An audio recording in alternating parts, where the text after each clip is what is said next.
தனுசு ராசி அல்லது தனுசு லக்னக்காரர்களுக்கு இந்த வார ஆரம்பத்தில் சந்திரன் உங்களுடைய ராசிக்குள்ளே தான் பிரயாணம் ஆரம்பிக்கிறார். அதாவது உங்களுடைய ராசி லக்னத்திலேயே சந்திரனுடைய பிரயாணம் ஆரம்பித்து உங்களுடைய 4ஆம் இடமான சுகஸ்தானம் வரைக்கும் அவர் போகிறார். சனியுடன் சேருவார் அந்த இடத்துல.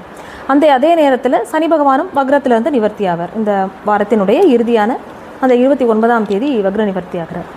இப்போது இந்த உங்களுக்கு அஷ்டமாதிபதின்னு சொல்லக்கூடியவர் தான் சந்திரன். உங்களுடைய அஷ்டமஸ்தானம், கடகராசி அஷ்டமஸ்தானம். இப்போ அஷ்டமாதிபதி நம்மளுடைய ராசிக்குள்ளேயே போகும்போது மனதில் ஒரு இனம் புரியாத கலக்கங்கள் இருக்கும் எப்பயுமே. இது ஒரு வகையான பரிவர்த்தனையும் உங்களுக்கு. ஏன்னா உங்கள் ராசி அதிபதினு சொல்லக்கூடிய குரு பகவான் கடகராசியில் இருக்கார். கடகத்திற்கு உண்டான அதிபதி சந்திரன் உங்கள் ராசிக்குள்ளே இருக்கார். அப்போ அந்த 1-8 அப்படிங்கிற அந்த ராசி அதிபதிகளுடைய பரிவர்த்தனையானது நடக்கிறது. இப்போது உங்களுக்கு கொஞ்சம் மைண்டில் ஒரு தேவையில்லாத ஒரு இனம் புரியாத கலக்கங்கள் இருக்கும். நம்மளுடைய ஆரோக்கியத்தை பற்றியோ ஏதாவது ஒரு வரக்கூடிய விஷயத்தில் ஒரு சேலஞ்சிங்கான ஒரு விஷயம் வரும்போது அதை பற்றின ஒரு ஆங்ஸைட்டி டெவலப் ஆகும் மனசில். திட்டமிடாத நிறைய பிரயாணங்கள் இருக்கும். அது சிறு தூர பிரயாணங்களாக இருக்கலாம், ஒரு ஊருக்கு போய் ஸ்டே பண்ணுறதா இருக்கலாம். அந்த மாதிரி திட்டமிடாத நிறைய மாறுதல்கள், பிரயாணங்கள் இதெல்லாம் அந்த வாரத்தில் இருக்கும். அதே நேரத்தில் ரொம்ப கவனமாக இருக்க வேண்டியது என்னென்னா ஆரோக்கியம். அது அர்த்தாஷ்டம சனியாக 4ஆம் இடத்துல சனி பகவான் இருக்கார். இப்போ 4ல் சனி பகவான் வக்ரகதியில் இருக்கார், 8ல் குரு பகவான் வக்ரமாக இருக்கிறார்.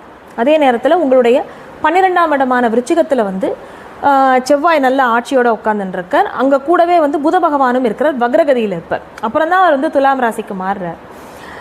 இப்போது இந்த நிலைமையில் உங்களுக்கு இந்த 4, 8, 12 அப்படிங்கிற இடங்கள், 12க்கு குரு பார்வையும் இருக்குது. இதெல்லாம் வேலை செய்யும்போது கொஞ்சம் எச்சரிக்கையோடு நீங்கள் இருக்கணும்.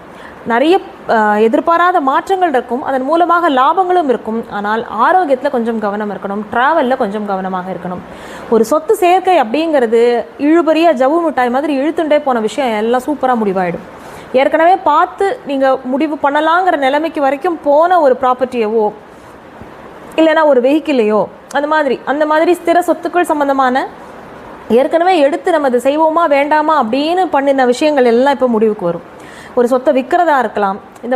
இந்த விஷயங்கள் எல்லாம் பெண்டிங்கில் இருந்தது எல்லாமே முடிவாகும்.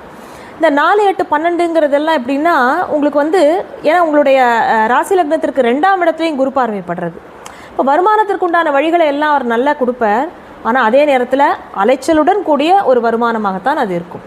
சொத்து பத்துக்களை பெருக்கிக் கொள்வது இதெல்லாம் நல்லாயிருக்கும்.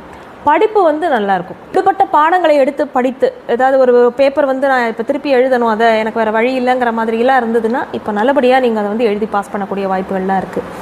உங்களுக்கு வித்தை ஸ்தானம் சனி பகவான் அதில் வக்ரமாக போனால் கூட இப்போ அடுத்தவர் நேர்கதியில் வந்துடுவார், அது ஓகே ஆகிடும். ஆனால் நீங்கள் கேர்ஃபுல்லாக இருக்க வேண்டியது நான் மேலே